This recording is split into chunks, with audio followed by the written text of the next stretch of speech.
Lupa pemerintah kembali Anda saksikan program Silver News. Seperti biasa, Silver News hadir memberikan beragam berita Jakarta aktual dan faktual. Menghadapi mengungkapkan peristiwa. Stok beras tertekan produksi dan logistik. Stok beras Indonesia pada tahun ini tertekan penurunan produksi dan logistik ekspor beras dari negara lain. Produksi beras nasional diperkirakan turun 650 ton dan impor sedikit terhambat. Badan Pusat Statistik memperkirakan produksi beras nasional pada sebanyak 30,9 juta ton. Sekarang telah hadir pelaksanaan tugas Kepala BPS Amalia Adiningrat. Bu Amalia, apa penyebab penurunan produksi beras di Indonesia saat ini? Terima kasih atas pertanyaannya. Produk beras turun lantaran luas panen padi berkurang akibat kekeringan panjang yang disebabkan oleh El Nino dan diperkirakan sudah terjadi sejak Juli. Apa upaya yang telah dilakukan untuk menambah cadangan beras di Indonesia? Terima kasih atas pertanyaannya. Perumbulok berusaha menambah cadangan beras pemerintah atau CBC dengan impor beras pada Januari sampai September mencapai 1,786 dan sebagian besar impor yang berasal dari Vietnam 74,06%, Thailand 24,35% dan India 0,39%. Terima kasih. Baik, terima kasih atas informasinya Bu Amalia.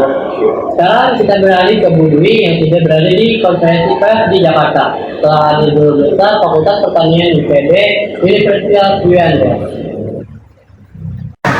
Apa menurut Anda terhadap penurunan beras dan solusi dengan rasionalisasi impor? Baik, terima kasih atas pertanyaannya. Saya menilai bahwa dengan perkiraan penurunan produksi beras sebanyak 650.000 ton, stok beras nasional sebenarnya relatif aman. Perkiraan tersebut masih di bawah proyeksi penurunan produksi beras dari Kementerian Pertanian yang sebanyak 1,2 juta ton. Artinya, pada awal 2024, Indonesia diperkirakan masih memiliki stok beras sekitar 5,3 juta ton. Dengan begitu, tambahan impor beras sebanyak 1,5 juta ton sebenarnya tidak diperlukan. Tambahan impor itu bisa menurunkan semangat petani yang baru saja tahun ini tengah menikmati kenaikan harga gabah kering panen yang cukup tinggi. Baik, kita akan lanjut ke berita selanjutnya. Bapak yang menghisap kehidupan orang Mentawai di pedalaman. Sekarang kita bersama Alivia yang kebetulan sudah berada di TKP. Selamat siang.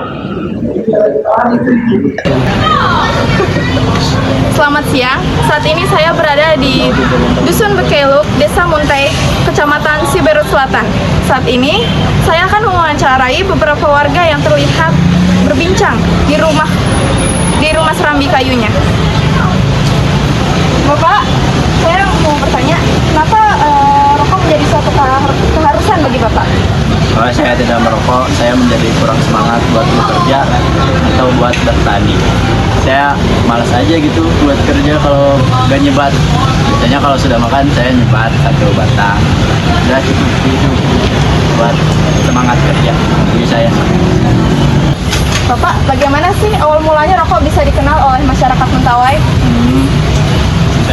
Dulu hanya orang tua sih yang merokok, biasanya juga si kenal atau penyembuh tradisional, dan yang dirokok tembakau kretek, dibungkus juga daun inyah.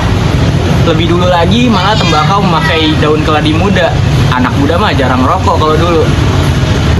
Sebagian besar keluarga yang kami temui di daerah hulu sungai Silaweyinan, termasuk Kalianus dan Parulan, mengaku tak tiap hari keluarga mereka mengonsumsi protein.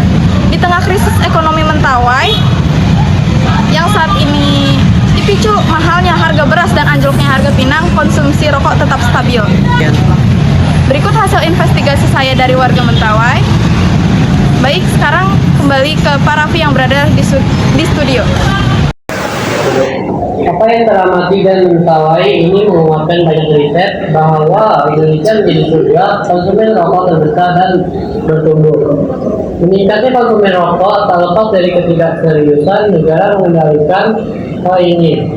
tercermin dari belum diratifikasinya Framework Convention on Tobacco Control, kesepakatan global pengendalian tembakau di Indonesia. Padahal kebiasaan kian memiskinkan warga miskin, bagi si miskin belanja rokok kerap mengorbankan alokasi kebutuhan pokok lainnya, seperti lauk atau sumber protein lain. Berita tadi untuk program Silver News pada siang ini. Saya Raffi mengucapkan terima kasih dan sampai jumpa.